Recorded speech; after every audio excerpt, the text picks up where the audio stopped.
Es maravillosa la oración porque es el hecho de derramar a Dios el corazón, sabiendo que en Él tenemos un amigo. Y más que un amigo, un Padre que nos ama, un Padre que nos cuide, que no está lejano. No es que está por allá y tú estás por aquí. No, Él está cerca de ti porque Él te ama. Él anhela que hables con Él. Y también te recuerdo que cuando nosotros oramos delante de Él, como nosotros estamos en Cristo, ¿Cristo está ¿dónde? Sentado a la diestra del Padre. ¿Ok? Cristo está hoy intercediendo en el lugar santísimo. Entonces, cuando nosotros oramos y estamos en Él, esta oración está siendo hecha en el mismo trono de la gracia. Por eso es que dice el Señor en Hebreos capítulo 4, creo que versículos 14 y 15, que llegad confiadamente al trono de la gracia para alcanzar gracia y oportuno socorro. La oración se realiza allí. Por eso, ten eso en mente. Ese es el poder de la oración. No es hablar y tú pensar, no, pero es que mi oración no pasa del techo. Está mucho más allá del techo, porque está en el santuario celestial, en el santuario celestial, ante el trono de la gracia, para hallar gracia y oportuno socorro. Entonces, con esto en mente, vamos a orar para iniciar la lección del día de hoy, cuyo título es Elías, la oración en medio de la crisis, domingo 10 de mayo. Oremos. Señor Dios y Padre nuestro que estás en los cielos, toda la honra, toda la gloria y la alabanza es tuya, mi Dios. Gracias, Padre, te damos por la oración. Gracias te damos por este testimonio que vamos a leer hoy en la vida de Elías, para que podamos aprender más de ti y esa palabra podamos atesorarla en el corazón para llevar todas estas cosas a la práctica, Señor. Esto no lo estamos haciendo para aprender, sino para vivir. Porque únicamente viviendo a través de tu palabra es que podemos alcanzar gracia y oportuno socorro en las tribulaciones. Perdona nuestros pecados, oh Dios, también límpianos de toda maldad. Sabes que es una promesa que anhelamos siempre. Y esta oración la hemos hecho sin poder, sino en el poder y en el nombre de tu Hijo amado, Cristo Jesús. Amén y amén. Bueno, les recuerdo el versículo para memorizar, Salmos 62:8. Pueblos, toda la tierra, esperen en Él en todo tiempo. Derramen ante Él su corazón. Dios es nuestro refugio. Entonces, la lección de hoy está centrada en la historia de Elías, no del capítulo 18, de su lucha contra los profetas de Baal y de Aserá, que comúnmente decimos solamente los profetas de Baal, que fueron 450. No, es Baal y Aserá, 450 de Baal y 400 de Aserá. O sea, básicamente Elías solo contra 850 siervos de Satanás. ¿Se manifestó allí la protección de Dios? Si no se manifestó allí, yo no sé cómo la quieres ver. Ok, mi amado. Entonces, hoy vamos a centrar la lección en Primera de Reyes, capítulo 19, versículos del 1 al 18 se está recomendando en la lección. Pero no vamos a leer todos esos versículos por lo extenso del texto, pero sí vamos a leer 6, 7, 8, 9 versículos puntuales. O sea, vamos a leer la mitad de los versículos. Entonces, voy a decirles más o menos la historia para ponerlos en contexto de lo que está sucediendo aquí y por qué necesitamos leer estos versículos en específico, para centrarnos allí. Elías oró a Dios en el Monte Carmelo. La gloria de Dios fue manifiesta porque se demostró que solamente hay un Dios. El Dios que hizo derramar o que derramó fuego del cielo, aún y quemó el holocausto, aún empapado de agua, aún y secó todo el agua. O sea, una manifestación poderosa y maravillosa. O sea, que Dios se manifiesta por medio de grandes señales. Recuerden las plagas de Egipto, recuerden en el Sinaí que la gente tuvo temor. Tuvo temor porque no sabían dónde estaba Dios. Elías sí lo experimentó. Entonces, ese es el contexto. Elías venció por la oración humilde y sencilla de un siervo de Dios. Pero Elías dice algo muy interesante cada vez que se presenta. Se presentó ante Acab y él dice: en nombre de Jehová en cuya presencia estoy. ¿Podemos hacer nosotros esas oraciones? Por supuesto que sí, porque les dije que nuestras oraciones son hechas en el santuario celestial, en el lugar santísimo donde está Cristo hoy. Están a la diestra de Dios. Y si estamos en Cristo, ahí están las oraciones. Entonces estamos ante la presencia de Dios. ¿Lo crees? Si lo crees, estás en el mismo lugar de Elías. Si no lo crees, no sé dónde estás. ¿Ok? Porque por eso es que esto es por fe. Porque si Dios lo dice, es una realidad. Ok, mi amado. Entonces vemos. Se da la situación en el Monte Carmelo. Elías vence. La información le llega a Jezabel, esposa de Acab, mujer terrible, idólatra, sacerdotisa de Baal, de Aserá, etcétera, etcétera, etcétera. Entonces, Jezabel le manda un mensajero a Elías y le dice, si mañana a esta hora tú no estás como uno de ellos, que los dioses míos hagan conmigo lo que quieran. Básicamente eso le dije. Ese es el decir, no con esa misma palabra. Entonces Elías, comúnmente nos han enseñado, hemos aprendido que Elías tuvo temor de Jezabel. Pero ya vamos a leer por los versículos de que no es temor y no fue la depresión por causa de miedo a la muerte. De que de hecho, él motivado por, ya vamos a explorar, por el motivo que debe mover a todo hombre de Dios, es que dice lo que dice. No porque estaba deprimido, porque ya no había vencido. Había un resultado, ¿sí? Porque Elías pensó humanamente. Recuerden que en Santiago capítulo 5 dice que Elías era un hombre semejante a nosotros, con nuestras mismas pasiones y deseos. Entonces, obviamente Elías tenía expectativas como usted y yo. Y después de ver tal manifestación en Monte Carmelo, ¿qué esperaría usted y qué esperaría yo?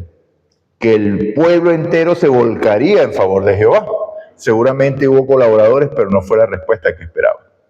Y sin embargo, ahí no decayó su poder, porque vemos que llegó corriendo, empezó la lluvia, llegó corriendo antes que Acab. Y Acab iba a caballo. Entonces son cosas que hay que ver y hay que analizar. Entonces vamos a empezar a leer los versículos, ese es el contexto. Entonces Elías recibe la información, Elías se va. Entonces vamos a empezar a leer desde el Primera de Reyes, capítulo 19, versículo 3 al versículo 8. Y dice, viendo Elías el peligro, aquí está la clave, se levantó y se fue para salvar su vida. Al llegar a Beerseba, que está en Judá, dejó allí a su criado. O sea, no quería que su criado sufriera el mismo destino que él podría tener. Ok, la muerte. Luego de caminar todo un día por el desierto, fue a sentarse debajo de un enebro, lo que haría cualquier hombre, una sombra, una sombrita, después de caminar en ese solazo. Entonces deseó la muerte y dijo, basta ya Jehová, quítame la vida, pues no soy yo mejor que mis padres. Aquí la clave es esta. No soy yo mejor que mis padres. ¿A qué padres se refería? Al pueblo de Israel. Recuerden las palabras de los fariseos después, ¿no? Con Jesús, que dice que si nosotros supiéramos cómo eran los profetas, nuestros padres no los hubieran matado. Algo así entonces. ¿Qué está diciendo Elías? Que el pueblo no respondió como él esperaba que iban a responder. Entonces, mátame, porque yo soy igual que ellos, yo no soy mejor que ellos. Una declaración de humildad, porque él podía haber dicho, Señor, mira todo lo que tú hiciste a través de mí, cómo me usaste, y no hubiera blasfemado. ¿Ok? Yo no soy como ellos.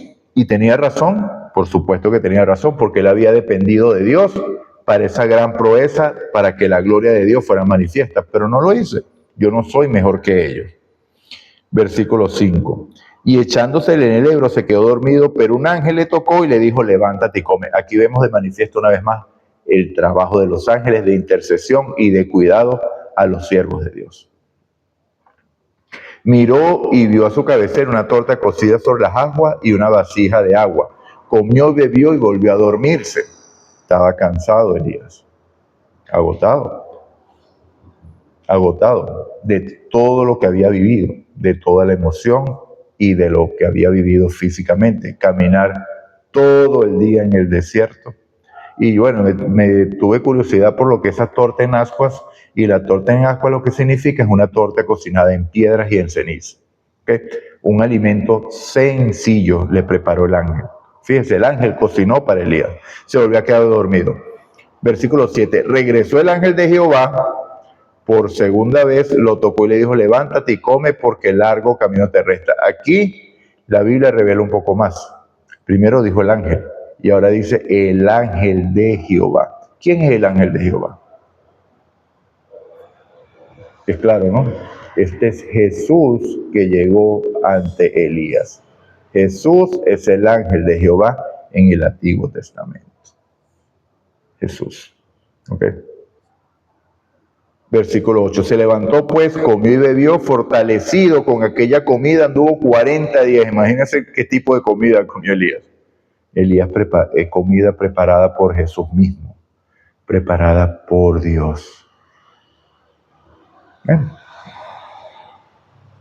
Como en el desierto, el maná, ¿no? Comida de ángeles tal vez. 40 días y llegó hasta Oreb. ¿Hasta dónde llegó? Hasta Oreb, hasta el monte Sinaí, el monte de Dios. Acto seguido, está allí y entra en una cueva. ¿Ok? Y llegó una palabra de Dios ante él y le dijo, ¿qué haces aquí, Elías? Y ese es el versículo 9 que no estaba incluido en los que íbamos a leer, pero bueno, está incluido ya. Entonces vemos que ahora vamos a leer el versículo 10, la respuesta de Elías, y es que esta es la causa del por qué se fue. Él respondió, he sentido un vivo celo por Jehová, Dios de los ejércitos, porque los hijos de Israel han dejado tu pacto, han derribado tus altares y han matado de espada a los profetas. Solo yo he quedado y me buscan para quitarme la vida. Aquí está el resumen del por qué Elías dijo, quítame la vida. Claramente, mi amado, claramente la historia, como la estamos revelando, como la estamos diciendo, de que ciertamente Elías vio que la respuesta del pueblo no era la esperada, entonces dice que el pueblo, solamente yo he quedado. Entonces, ¿por qué Elías deseaba la muerte? Porque él prefería morir antes de ver la gloria de Dios pisoteada. Eso es lo que estaba sucediendo, no es que tenía miedo a morir. Tengo celo por tu causa. Recuerden Moisés, si los vas a acabar a ellos, ráeme a mí también del libro. ¿Estaba Moisés deprimido? No, Moisés estaba intercediendo ante el pueblo. Es el mismo caso lo que está sucediendo aquí. Entonces, ¿qué es lo que movía a Elías? No era su vida, no era su salvación, porque Elías sabía que la vida de él estaba en manos de Dios, que Jezabel no le iba a poder hacer nada, así como los profetas de Baal tampoco le pudieron hacer nada, porque Dios cuidaba su vida. Por eso que le pide él mismo, quítame la vida, porque no quiero ver este pueblo siendo destruido, porque tu gloria no se manifiesta en él. Y por eso es que el último versículo que vamos a leer, el 18, da la conclusión de parte de Dios. ¿Okay? Entonces, bueno, se presenta señales, fuego, terremotos, grandes señales y prodigios, pero Dios no estaba allí. Dios estaba en un silbido apacible. Entonces aquí estamos viendo una conversación, aquí lo que estamos viendo es una oración, mi amado. La oración de Elías, así como vimos la de Moisés en el capítulo 33, aquí estamos viendo el diálogo entre Moisés y Elías, una oración bíblica. Esto es, y esa es la vida, manifiesta el día a día de usted y yo. Así como se manifestó en este capítulo, así es la relación de Dios con usted, y así la podemos relatar. Y me oyó y tal. Así la podemos. Siento celo por ti, Señor. ¿Has sentido tu celo por la causa de Dios? Yo lo he sentido. Yo he llorado cuando veo injusticias cometerse, cuando veo cosas que se hacen dentro del pueblo de Dios, que según lo que la palabra dice, según lo que yo creo de mi Dios, del Dios de la Biblia, no deberían hacerse de esa manera. Y he clamado y he llorado y he gemido por abominaciones que se hacen en medio del pueblo. Es lo que está sucediendo con Elías. Esa es la realidad. Se presenta a Dios y Dios estaba ¿dónde? No estaba en el fuego, no estaba en el terremoto, no estaba en el huracán, sino en el silbido apacible. Porque ¿qué es lo que trae Dios a nuestras vidas?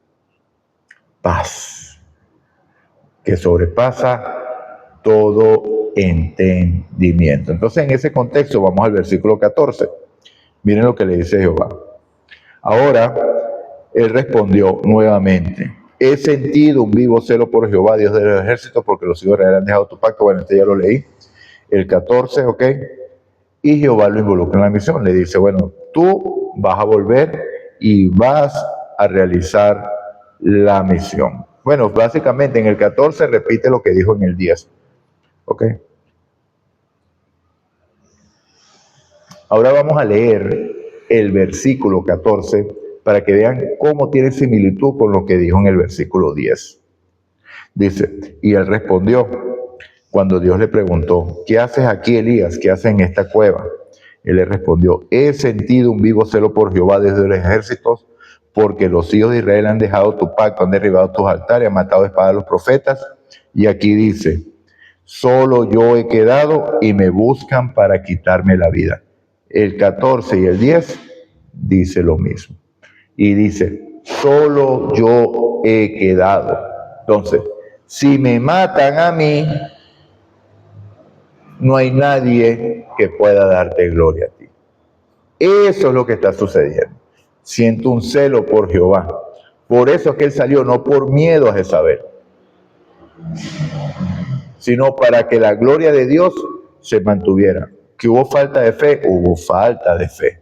Santiago lo describe. Elías era un hombre como tú y como yo, sujeto a nuestras pasiones y deseos. ¿Falló Elías? Sí, falló Elías, porque él debía quedarse. Pero sin embargo, Dios le restaura y lo involucra en la misión. Versículo 15, léalo usted, del 15 al 17, la misión que le encomendó Dios para que viera que no estaba desechado y que no tenía nada que pensar de que la gloria de Dios no iba a ser manifiesta, porque había obra que hacer, había mies en el campo. Y el versículo 18 resume todo lo que es la respuesta de Dios a Elías, es la respuesta a la oración de Elías. Dice, pero haré yo que quede en Israel 7,000 rodillas que no se han doblado ante Baal y cuyas bocas no lo besaron. ¿Qué estaba pensando Elías? Que él era el único que le estaba dando gloria a Dios. Pero Dios le revela que hay 7,000 rodillas que no se doblaron ante Baal. En medio de esa inmensa apostasía, ¿cuántos ciudadanos o cuántas personas vivían en Samaria? No lo sé. Pero Dios se me está diciendo que hubo 7,000 fieles, 7,000 que clamaban y gemían por las abominaciones que se hacían en medio del pueblo, 7,000 que fueron sellados por Dios en sus frentes porque manifestaban su carácter allí. Elías no lo sabía, porque Elías vio que no hubo una manifestación visible ese día en el Monte Carmelo, y por eso él salió por celo de Jehová. ¿Cambió tu perspectiva? Cambió tu perspectiva al conocer la historia como realmente es, porque hay que buscar las palabras claves. Por eso es que leímos esos versículos. Entonces, mi amado, fíjense. Dios nos responde a veces de maneras muy directas, poderosas, innegables. Eso fortalece nuestra fe y sentimos su cercanía en nuestra vida. Así lo hace Dios a veces. Otras veces vacilamos y cedemos a la tentación, como lo hizo Elías, pensando que es demasiado difícil seguir a Dios con una fe inquebrantable. Buscamos respuestas divinas a la medida de nuestras expectativas sin darnos cuenta de que sus pensamientos y sus caminos son más elevados y sabios que los nuestros. Entonces las preguntas son, y ya las he respondido, ¿estaba deprimido Elías? ¿Tenía miedo Elías? ¿Y qué realmente motivaba a Elías? La gloria de Dios. Entonces, la pregunta que hace el autor en este día, Dios, nuestro bondadoso Padre, sabe exactamente qué necesitas. ¿Cómo puedes confiar suficientemente en Él en toda circunstancia? Habla con Él acerca de esto. ¿Puedes tú confiar en Dios ante toda circunstancia, o las circunstancias son las que dominan tu vida? ¿Tu vida está construida en base a circunstancias o está construida en base a la confianza que tienes en Dios? Mi amado, hoy es el tiempo de construir esa vida sobre la roca, porque viene el momento y cerca está de que esa fe va a ser probada. Y si la fe fue construida en arena movediza, no voy a decir más. ¿Okay? Entonces, hoy es el momento de tener un vivo celo por Jehová. Pero ese vivo celo por Jehová no va a llegar si no tienes una vida de comunión con Él. Es momento de orar más. Los ángeles se preguntan, esta gente débiles, falibles, Jesús les mostró que tenía una vida permanente de oración. ¿Por qué oran tan poco? Si del poder del Padre es que viene su fuerza, la savia la reciben de Él. ¿Por qué oran tan poco? Piensan los ángeles. ¿Cómo es tu vida de oración? ¿Estás permanentemente comunicado con Él? ¿Estás caminando con Dios como lo dice Enoc? Si lo haces así, la gloria sea de Dios. Si no lo haces así, clama a Dios para que te dé la fuerza, el poder, la fortaleza y el Espíritu Santo que anhele estar unido al Padre y te lleve a esa comunión estrecha y fuerte con Dios. ¿Para qué? Para que Dios sea glorificado, no con meta de salvación, no con meta de caminar en calles de oro, no con metas y mucho menos terrenales, ¿no? Sino con la meta, única meta de glorificar el nombre de Dios. ¿Cómo? De acuerdo como Él lo diga. Porque incluso con nuestra muerte podemos glorificar a Dios, como Él lo diga. Oremos. Señor Dios y Padre nuestro que estás en los cielos, gracias una vez más te damos por tu amor, por tu misericordia, por tu bondad, por tu palabra, Señor. Santifícanos en tu verdad, tu palabra es la verdad. Ayúdanos a depender más de ti para que crezcamos en gracia, Señor. Perdona nuestros pecados, límpianos de toda maldad también y que tu Santo Espíritu siempre nos tome. Ayúdanos, Señor, lo pedimos en el nombre de Jesús. Amén y amén. Dios te bendiga, Dios te guarde.